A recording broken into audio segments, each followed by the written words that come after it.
بسم الله الرحمن الرحيم. ألف لام را، تلك آيات الكتاب وقرآن مبين. ربما يود الذين كفروا لو كانوا مسلمين. ذرهم يأكلوا ويتمتعوا ويلههم الأمل فسوف يعلمون. وما أهلكنا من قرية إلا ولها كتاب معلوم، ما تسبق من أمة أجلها وما يستأخرون. وقالوا يا أيها الذي نزل عليه الذكر إنك لمجنون، لو ما تأتينا بالملائكة إن كنت من الصادقين. ما ننزل الملائكة إلا بالحق وما كانوا إذا منظرين. إنا نحن نزلنا الذكر وإنا له لحافظون. ولقد أرسلنا من قبلك في شيع الأولين، وما يأتيهم من رسول إلا كانوا به يستهزئون. كذلك نسلكه في قلوب المجرمين، لا يؤمنون به وقد خلت سنة الأولين. ولو فتحنا عليهم بابا من السماء فظلوا فيه يعرجون لقالوا إنما سكرت أبصارنا بل نحن قوم مسحورون. ولقد جعلنا في السماء بروجا وزيناها للناظرين وحفظناها من كل شيطان رجيم إلا من استرق السمع فأتبعه شهاب مبين. والأرض مددناها وألقينا فيها رواسي وأنبتنا فيها من كل شيء موزون. وجعلنا لكم فيها معايش ومن لستم له برازقين. وإن من شيء إلا عندنا خزائنه وما ننزله إلا بقدر معلوم. وأرسلنا الرياح لواقح فأنزلنا من السماء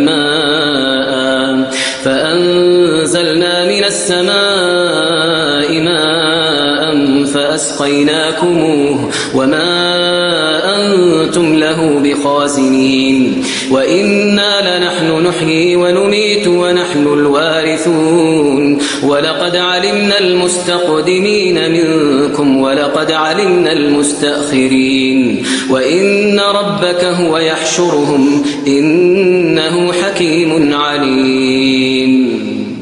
ولقد خلقنا الإنسان من صلصال من حمأ مسنون.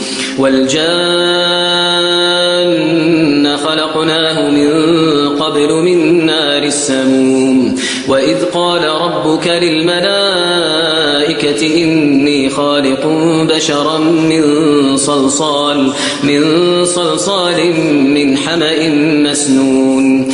فإذا سويته ونفخت فيه من روحي فقعوا له ساجدين. فسجد الملائكة كلهم أجمعون إلا إبليس أبى أن يكون مع الساجدين. قال يا إبليس ما لك ألا تكون مع الساجدين؟ قال لم أكن لأسجد لبشر خلقته من صلصال من حمأ مسنون. قال فاخرج منها فإنك رجيم وإن عليك اللعنة إلى يوم الدين. قال رب فأنظرني إلى يوم يبعثون. قال فإنك من المنظرين إلى يوم الوقت المعلوم. قال رب بما أغويتني لأزينن لهم في الأرض ولأغوينهم أجمعين إلا عبادك منهم المخلصين قال هذا صراط علي مستقيم إن عبادي ليس لك عليهم سلطان إلا من اتبعك من الغاوين وإن جهنم لموعدهم أجمعين لها سبعة أبواب لكل باب منهم جزء مقسوم إن المتقين في جنات وعيون ادخلوها بسلام آمنين ونزعنا ما في صدورهم من غل إخوانا على سرر متقابلين لا يمسهم فيها نصب وما هم منها بمخرجين نبئ عبادي أني أنا الغفور الرحيم وأن عذابي هو العذاب الأليم ونبئهم عن ضيف إبراهيم إذ دخلوا عليه فقالوا سلاما قال إنا منكم وجلون قالوا لا توجل إنا نبشرك بغلام عليم قال أبشرتموني على أن مسني الكبر فبم تبشرون قالوا بشرناك بالحق فلا تكن من القانطين قال ومن يقنط من رحمة ربه إلا الضالون قال فما خطبكم أيها المرسلون قالوا إنا أرسلنا إلى قوم مجرمين إلا آل لوط إنا لمنجوهم أجمعين إلا امرأته قدرنا إنها لمن الغابرين فلما جاء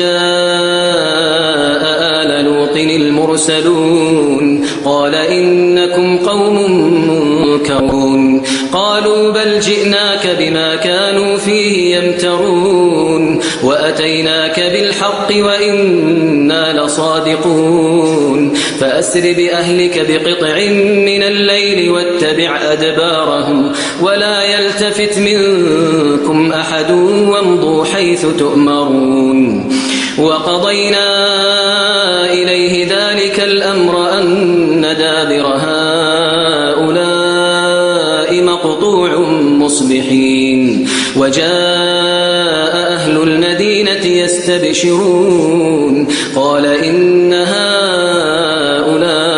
ضيفي فلا تفضحون واتقوا الله ولا تخزون قالوا أولم ننهك عن العالمين قال هؤلاء بناتي إن كنتم فاعلين لعمرك إنهم لفي سكرتهم يعمهون فأخذتهم الصيحة مشرقين فجعلنا عاليها سافلها وأمطرنا عليهم حجارة من سجيل إن في ذلك لآيات للمتوسمين وإنها لبسبيل مقيم إن في ذلك لآية للمؤمنين وإن كان أصحاب الأيكة لظالمين فانتقمنا منهم وإنهما لبإمام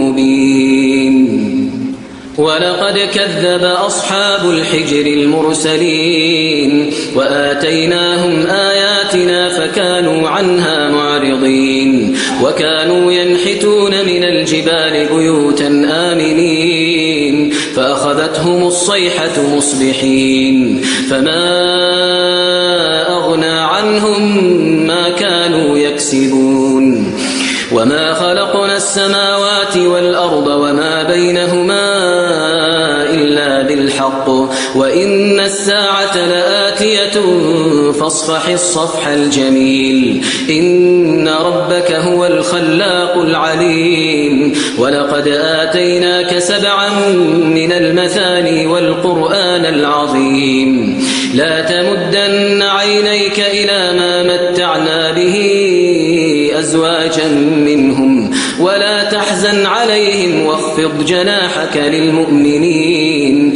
وقل إني أنا النذير المبين كما أنزلنا على المقتسمين الذين جعلوا القرآن عضين فوربك لنسألنهم أجمعين عما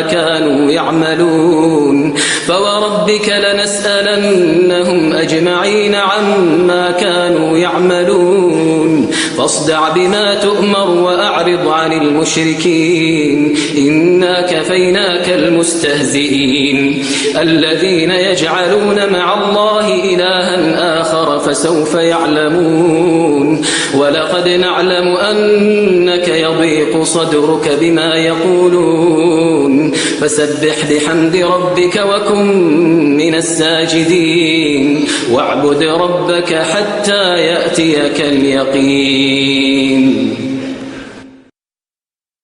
بسم الله الرحمن الرحيم. أتى أمر الله فلا تستعجلوه سبحانه وتعالى عما يشركون ينزل الملائكة بالروح من أمره على من يشاء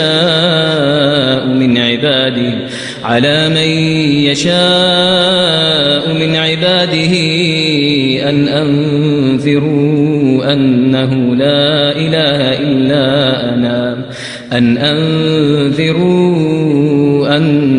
لا إله إلا أنا فاتقون. خلق السماوات والأرض بالحق تعالى عما يشركون. خلق الإنسان من نطفة فإذا هو خصيم مبين.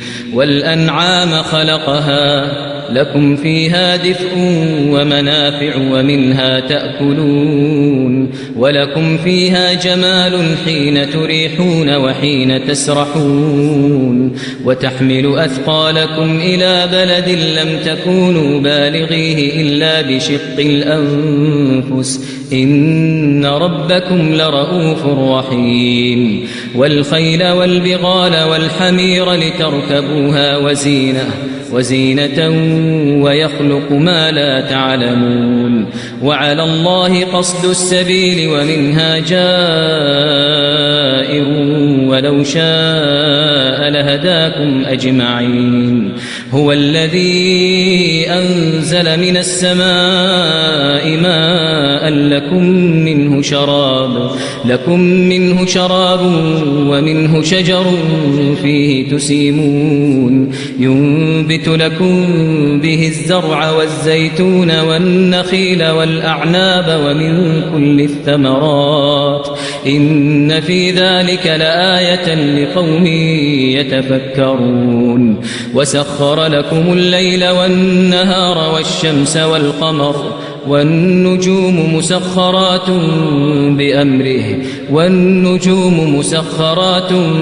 بأمره إن في ذلك لآيات لقوم يعقلون. وما ذرأ لكم في الأرض مختلفا ألوانه إن في ذلك لآية لقوم يذكرون. وهو الذي سخر البحر لتأكلوا منه لحما طريا وتستخرجوا منه حلية تلبسونها وترى الفلك مواخر فيه ولتبتغوا من فضله ولعلكم تشكرون. وألقى في الأرض رواسي أن تميد بكم وأنهارا وسبلا لعلكم تهتدون. وعلامات وبالنجم هم يهتدون. أفمن يخلق كمن لا يخلق أفلا تذكرون.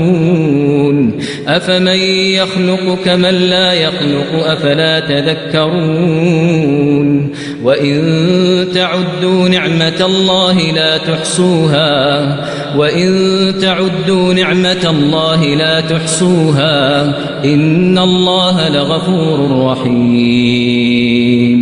والله يعلم ما تسرون وما تعلنون والذين يدعون من دون الله لا يخلقون شيئا وهم يخلقون أموات غير أحياء وما يشعرون أيان يبعثون إلهكم إله واحد فالذين لا يؤمنون بالآخرة قلوبهم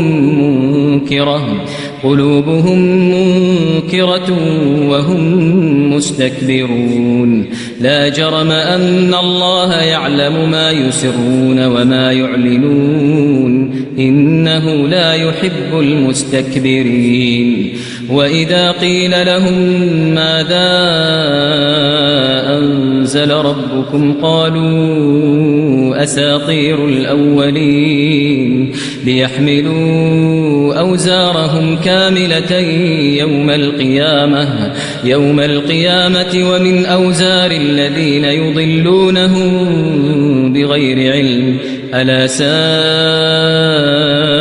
ما يزرون قد مكر الذين من قبلهم فأتى الله بنيانهم من القواعد فخر عليهم السقف من فوقهم وأتاهم العذاب من حيث لا يشعرون ثم يوم القيامة يخزيهم ويقول أين شركائي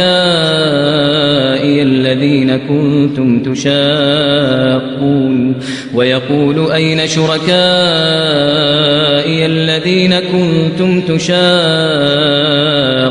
فيهم قال الذين أوتوا العلم إن الخزي اليوم والسوء على الكافرين الذين تتوفاهم الملائكة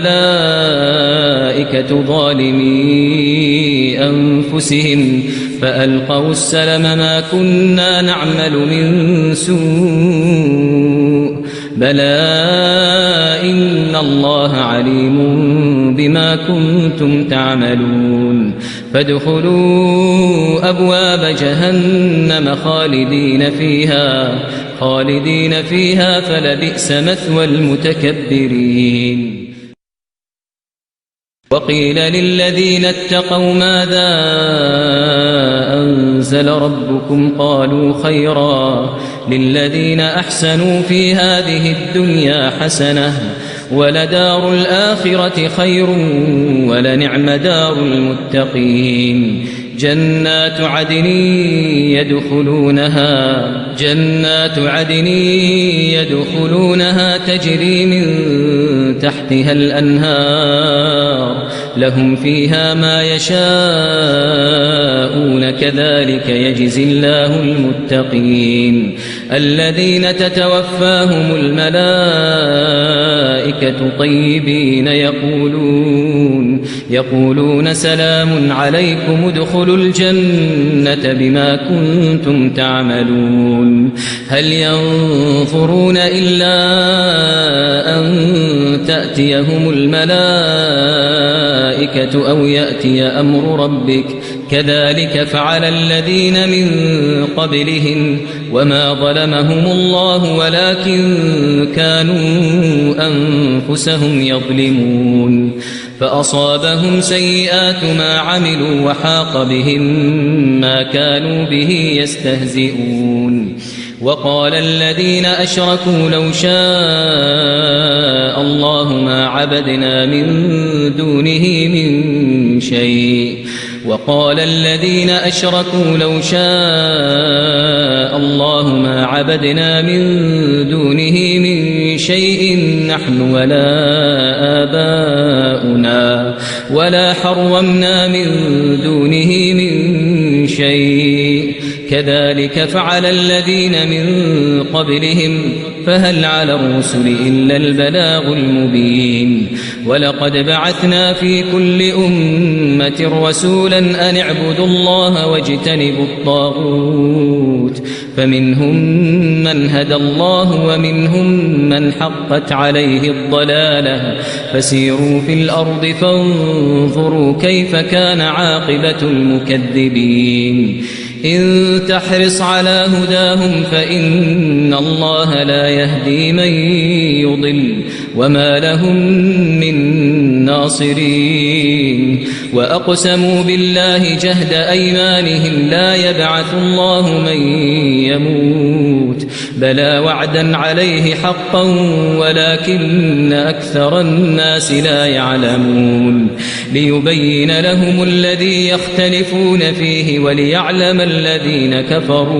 وليعلم الذين كفروا أنهم كانوا كاذبين إنما قولنا لشيء إذا أردناه أن نقول له كن فيكون والذين هاجروا في الله من بعد ما ظلموا لنبوئنهم في الدنيا حسنة ولأجر الآخرة أكبر لو كانوا يعلمون الذين صبروا وعلى ربهم يتوكلون وما أرسلنا من قبلك إلا رجالا نوحي إليهم فاسألوا أهل الذكر إن كنتم لا تعلمون بالبينات والزبر وأنزلنا إليك الذكر لتبين للناس ما نزل إليهم ولعلهم يتفكرون أفأمن الذين مكروا السيئات أن يخسف الله بهم الأرض أو يأتيهم العذاب من حيث لا يشعرون أو يأخذهم في تقلبهم فما هم بمعجزين أو يأخذهم على تخوف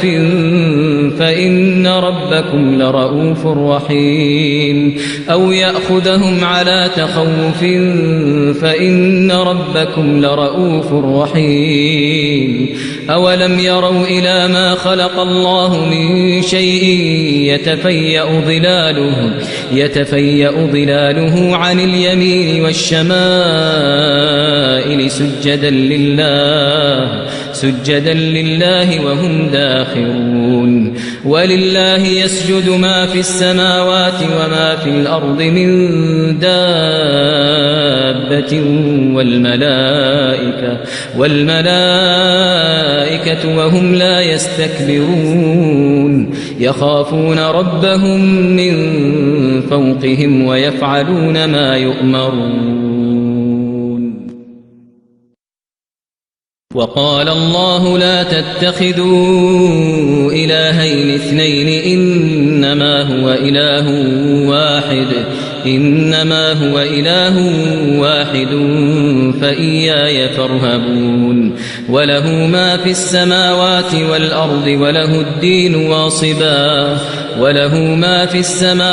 والأرض وله الدين واصبا أفغير الله تتقون وله ما في السماوات والأرض وله الدين واصبا أفغير الله تتقون وما بكم من نعمة فمن الله ثم إذا مسكم الضر فإليه تجأرون ثم إذا كشف الضر عنكم إذا فريق منكم بربهم يشركون ليكفروا بما آتيناهم فتمتعوا فسوف تعلمون ويجعلون لما لا يعلمون نصيبا مما رزقناهم تالله لتسألن عما كنتم تفترون ويجعلون لله البنات سبحانه ولهم ما يشتهون وإذا بشر أحدهم بالأنثى ظل وجهه مسودا وهو كظيم يتوارى من القوم من سوء ما بشر به أيمسكه على هون أم يدسه في التراب ألا ساء ما الآخرة مثل السوء ولله المثل الأعلى وهو العزيز الحكيم. ولو يؤاخذ الله الناس بظلمهم ما ترك عليها من دابة ولكن يؤخرهم إلى أجل مسمى فإذا جاء أجلهم لا يستأخرون ساعة ولا يستقدمون. ويجعلون لله ما يكرهون وتصف ألسنتهم الكذب أن لهم الحسنى لا جرم أن لهم النار وأنهم مفرطون. تالله لقد أرسلنا إلى أمم من قبلك فزين لهم الشيطان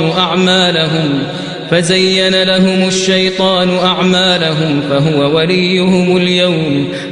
وليهم اليوم ولهم عذاب أليم. وما أنزلنا عليك الكتاب إلا لتبين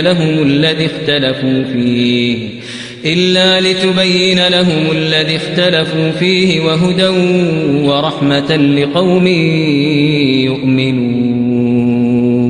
والله أنزل من السماء ماء فأحيا به الأرض بعد موتها إن في ذلك لآية لقوم يسمعون.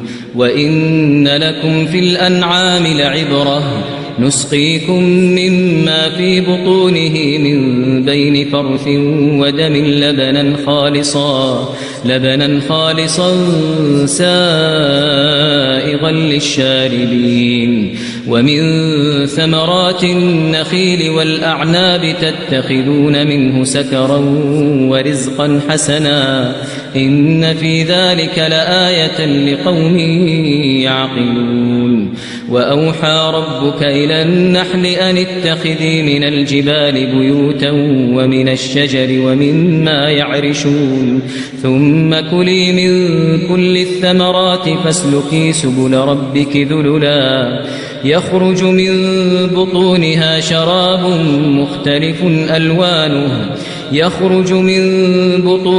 شراب مختلف ألوانه فيه شفاء للناس إن في ذلك لآية لقوم يتفكرون.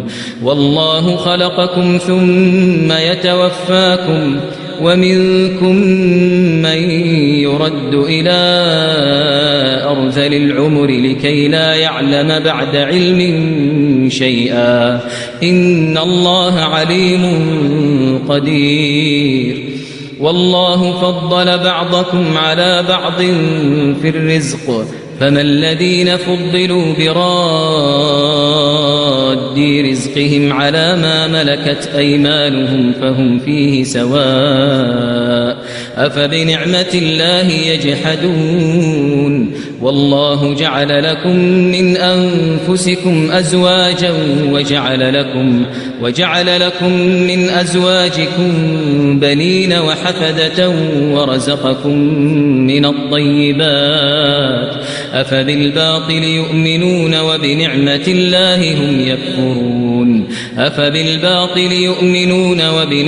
الله هم يكفرون ويعبدون من دون الله ما لا يملك لهم رزقا من السماوات والأرض شيئا ولا يستطيعون. فلا تضربوا لله الأمثال إن الله يعلم وأنتم لا تعلمون. ضرب الله مثلا عبدا مملوكا لا يقدر على شيء ومن رزقناه منا رزقا حسنا فهو ينفق منه سرا وجهرا هل يستوون الحمد لله بل أكثرهم لا يعلمون وضرب الله مثلا رجلين أحدهما أبكم لا يقدر على شيء وهو كل على مولاه أينما يوجهه لا يأتي بخير هل يستوي هو ومن يأمر بالعدل وهو على صراط مستقيم ولله غيب السماوات والأرض وما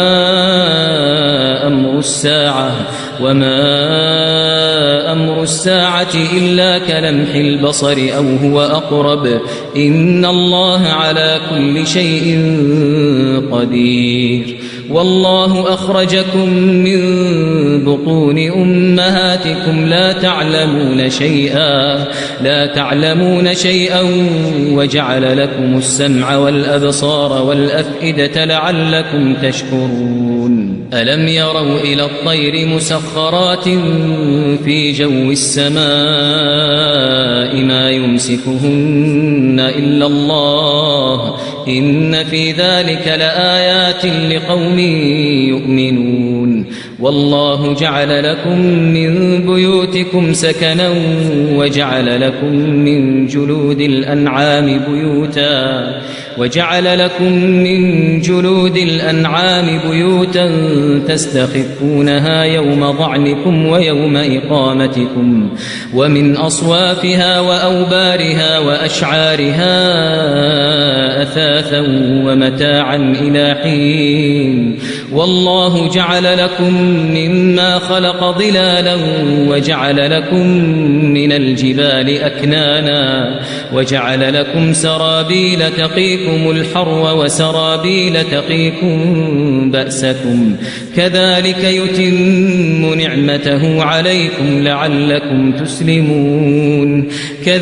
يتم نعمته عليكم لعلكم تسلمون فإن تولوا فإنما عليك البلاغ المبين يعرفون نعمة الله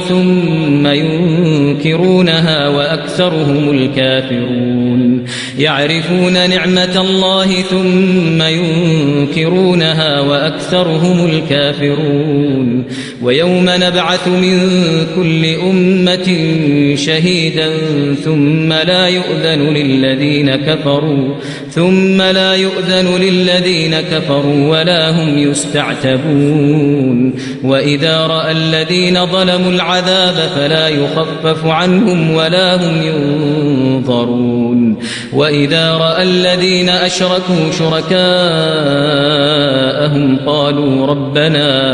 قالوا ربنا هؤلاء شركاؤنا الذين كنا ندعو من دونك فألقوا إليهم القول إنكم لكاذبون وألقوا إلى الله يومئذ السلم وضل عنهم ما كانوا يفترون الذين كفروا وصدوا عن سبيل الله زدناهم عذابا فوق العذاب بما كانوا يفسدون ويوم نبعث في كل أمة شهيدا عليهم من أنفسهم وجئنا بك شهيدا على هؤلاء ونزلنا عليك الكتاب تبيانا لكل شيء وهدى ورحمة وبشرى للمسلمين إن الله يأمر بالعدل والإحسان وإيتاء ذي القربى وينهى عن الفحشاء والمنكر والبغي يعظكم لعلكم تذكرون وأوفوا بعهد الله إذا عاهدتم ولا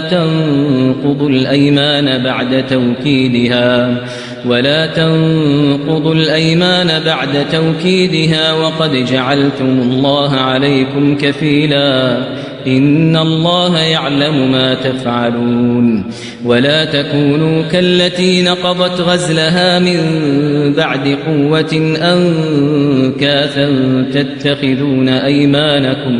تتخذون أيمانكم دخلا بينكم أن تكون أمة هي أربى من أمة إنما يبلوكم الله به وليبينن لكم يوم القيامة ما كنتم فيه تختلفون ولو شاء الله لجعلكم أمة واحدة ولكن يضل من يشاء ويهدي من يشاء ولتسألن عما كنتم تعملون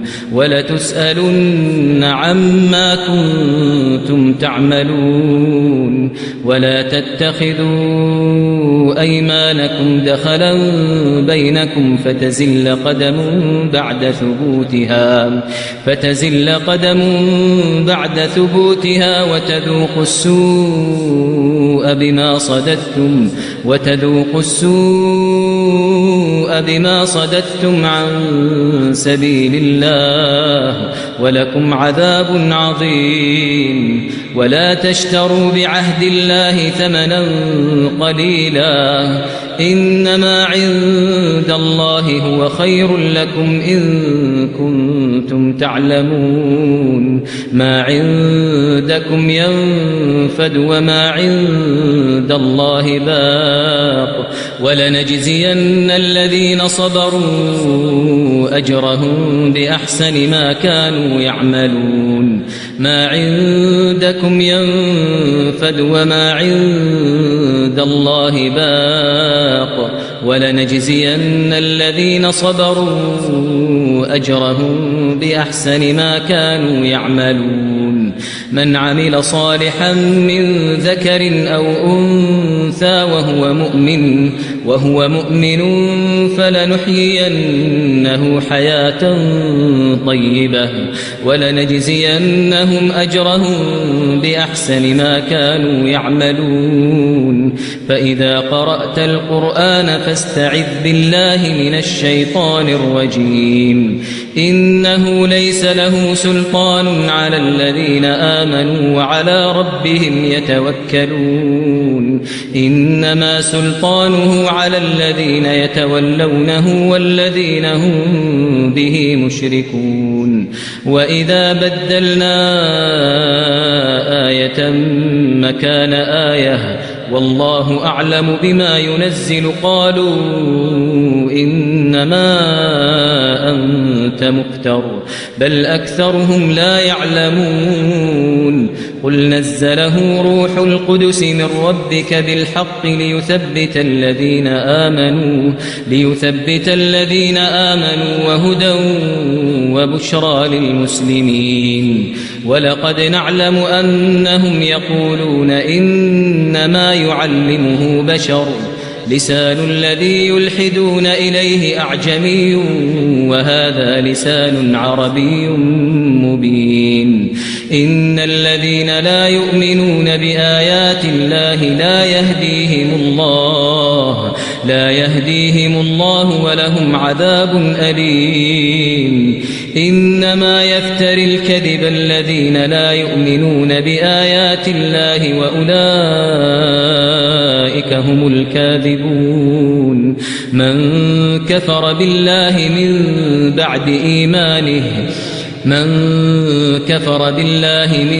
بعد إيمانه إلا من أكره وقلبه مطمئن بالإيمان ولكن من شرح بالكفر صدرا ولكن من شرح بالكفر صدرا فعليهم غضب من الله ولهم عذاب عظيم. ذلك بأنه مستحب الحياة الدنيا على الآخرة وأن الله لا يهدي القوم الكافرين. أولئك الذين طبع الله على قلوبهم وسمعهم وأبصارهم وأولئك هم الغافلون. لا جرم أنهم في الآخرة هم الخاسرون. لا جرم أنهم في الآخرة هم الخاسرون. ثم إن ربك للذين هاجروا من بعد ما فتنوا ثم جاهدوا وصبروا إن ربك من بعدها لغفور رحيم. يوم تأتي كل نفس تجادل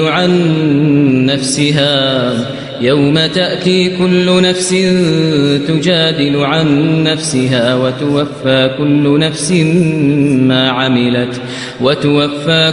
نفس ما عملت وهم لا يظلمون. وضرب الله مثلا قرية كانت آمنة مطمئنة يأتيها رزقها رغدا من كل مكان فكفرت بأنعم الله فأذاقها الله لباس الجوع والخوف بما كانوا يصنعون. ولقد جاءهم رسول منهم فكذبوه فأخذهم العذاب وهم ظالمون. فكلوا مما رزقكم الله حلالا طيبا واشكروا نعمة الله إن كنتم إياه تعبدون. إنما حرم عليكم الميتة والدم ولحم الخنزير وما أهل لغير الله به فمن اضطر غير باغ ولا عاد فإن الله غفور رحيم. ولا تقولوا لما تصف ألسنتكم الكذب هذا حلال وهذا حرام لتفتروا على الله الكذب إن الذين يفترون على الله الكذب لا يفلحون. متاع قليل ولهم عذاب أليم. وعلى الذين هادوا حرمنا ما قصصنا عليك من قبل وما ظلمناهم ولكن كانوا أنفسهم يظلمون. ثم إن ربك للذين عملوا السوء بجهالة ثم تابوا من بعد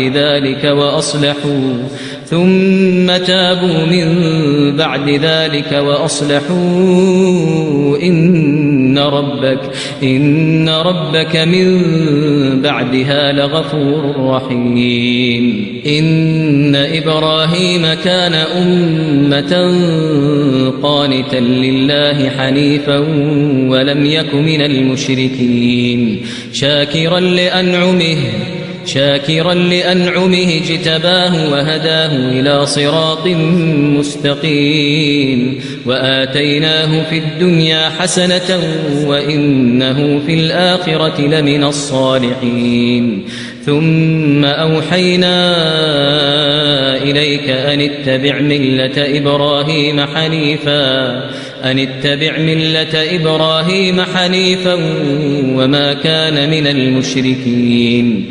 إنما جعل السبت على الذين اختلفوا فيه وإن ربك ليحكم بينهم يوم القيامة فيما كانوا فيه يختلفون. ادع إلى سبيل ربك بالحكمة والموعظة الحسنة وجادلهم بالتي هي أحسن إن ربك هو أعلم بمن ضل عن سبيله وهو أعلم بالمهتدين وإن عاقبتم فعاقبوا بمثل ما عوقبتم به ولئن صبرتم لهو خير للصابرين واصبر وما صبرك إلا بالله